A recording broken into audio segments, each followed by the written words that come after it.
of this is you're a shell-shocked fan base at this point, where you said, we want to get rid of the coach because our bar is higher than what you've seen from the coach, but you want to set the bar at a significantly lower level for the quarterback instead of setting the expectation level for the quarterback as well. And the only reason I'll say this in general terms, not just with Justin, that position is the highest paid position in the entire sport for a reason.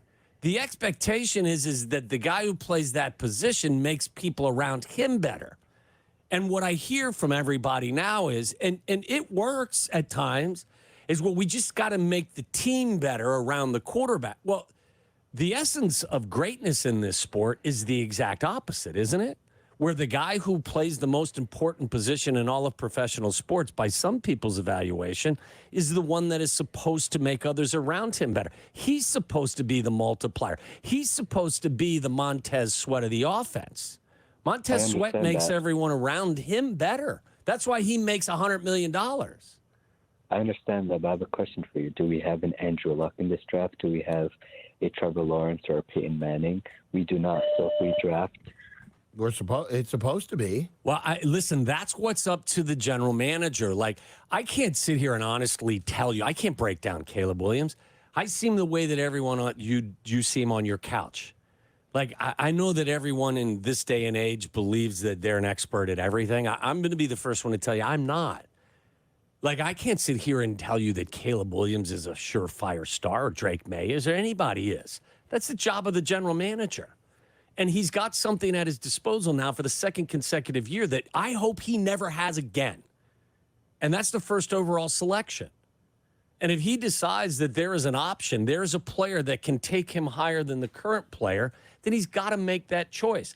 If he decides that after all of the evaluation from him and his people, that there isn't a quarterback in this draft that can take him further than the current quarterback, then he shouldn't draft that guy. So I'm not waffling on it. I'm not a college football quarterback expert. I'm not off of Caleb Williams, I'll tell you that.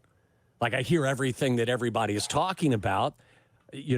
Same way I won't guarantee you that he is going to be a star in the National Football League. I can't sit here right now and say, well, I've read a couple of stories about how his personality or he did this or, he performed. I'm not out on him. Like, I'm very open to him being a really good player at the next level. So that's the only way I would respond to it. Like, I think, again, I would say regardless of the sport, regardless of the situation, why are we setting our sights? We setting our sights lower and our expectation levels lower for certain situations or certain players than we are coaches in other positions. Right. Just because you failed in the past doesn't mean you should skip this year. Right. And I would say this. Right. This is what I would say. Be the Texans. Don't be the Panthers. Of course. So everyone's screaming to me, well, like, look, I know it's an inexact science. And the guys that get it right, guess what? Their fan bases are thrilled with them. They're good for a long time. Right. So if you tell me, well, look at what happened to the Carolina Panthers with Bryce Young, I would say to you, don't be the Panthers. Be the Texans, because that kid looks like he's the future. Mm-hmm. Marcus in Minneapolis, you're on ESPN 1000. Make it brief so I could talk behind your back after you get off the phone. Silvy, I got no beef. I got no beef with you. I thought you guys made peace. I thought you guys made peace. I'm screwing around with Marcus. No, we cool. Captain J Hood, man. That's what I got to do. Stop it. No, so look, I want to ask you, take your bias out. I don't even know where you guys are leaning, but let's just say take any bias out. And I want to ask you this because it's not about Justin or Caleb. But if someone could tell you, no matter which scenario or which route you go, the quarterback will be good in either situation. Do you think the Bears are better off? Would they be better off taking Caleb and resetting that contract, that quarterback contract, or trading that number one pick and let's say they get 3 first-rounders and whatever second or third rounders you want to do in there and more picks for the future with the potential to get another high, first rounder with those picks? My response to that quickly, Marcus, would be if you can guarantee me that his floor is he'll be no worse than play no worse than the way that Justin has played, then everybody in the business would tell you if that is a guarantee, you'd reset the clock. Because what you're doing is what you're giving yourself the opportunity to re-sign some of your own players that are going to be up. I didn't even think about it like that, Waddle. Huh. I mean, you can think about it. Like, do you want Jalen Johnson, right? I do. I want to sign Jalen Johnson.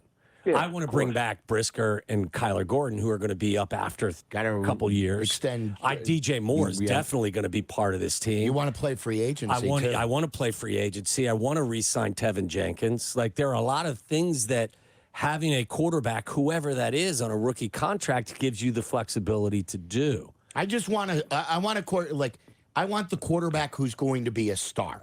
So if Caleb Williams is going to be the star, then draft him over getting me 3 more draft picks because it's the most important position. Like, I want to go on the rocket ship with the star quarterback.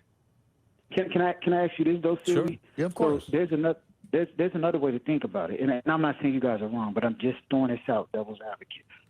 You said you want to be able to re-sign guys, but if you get future first-round picks and you're getting extra picks, you can replace that talent also. Okay, but let me then my response to that. I'm sorry, I don't remember because I know you were addressing Sylvia's. I don't know that pick is going to play in the manner in which Jalen Johnson has. The other ones are. That's fair. You know what I'm saying, Marcus? Because there is the unknown attached to a rookie versus the known that is attached to guys that you've seen in your uniform that are performing at a high level. So you take that risk completely out of the equation. Man. Hey, Waddle, man, that's some good answers you gave me. I'm not going to do it. Time. Right, exactly. See, Marcus, this is what I would tell anybody. You got to take the emotion out of the discussion.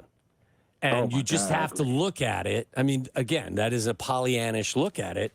But you have to try to take the emotion out of it and come to a conclusion based on a lot of different stuff. And the magnitude of this decision is bigger than anything that this front office has faced so far it's very short time.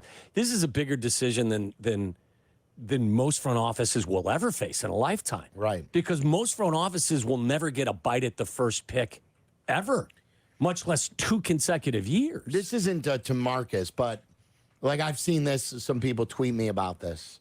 Like the bias thing. Take your bias out of it. Or someone has said that, Silvy, you have a personal thing against Eberflus. What personal thing could I possibly have? Your bias is towards your favorite football team. My bias is I have a Bears bias. Yes. That's what I have a bias on. Yeah. Like, I don't care if it's Justin or I've said this or Caleb or Eberflus or Harbaugh. I want what's best for the Bears. See, and this is like, you see a lot of this stuff now, like Dan Orlovsky's on talking about the Bears and putting stats and numbers up. So they'll put up Justin's total touchdowns, passing touchdowns, and rushing touchdowns. But they only put the interceptions.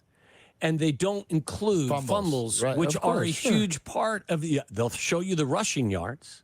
They'll show you the positives. But when you're a dual-threat quarterback, there's a good chance that your fumble numbers are going to be higher than other quarterbacks because you're going to tuck and run quite a bit. So if you're really going to have a nuanced, fair conversation, you can't put up stats like that and ignore the fumbles. Right. You can't. I have no bias. Or sacks. I wanted them to draft Justin. I've wanted Justin to thrive. I wanted the Bears to win. They haven't done as much winning and thriving with Justin as I thought. So that's why I'm open now. And it's not with just the his number fault. 1 pick. No. But now that you have the number 1 pick, things change.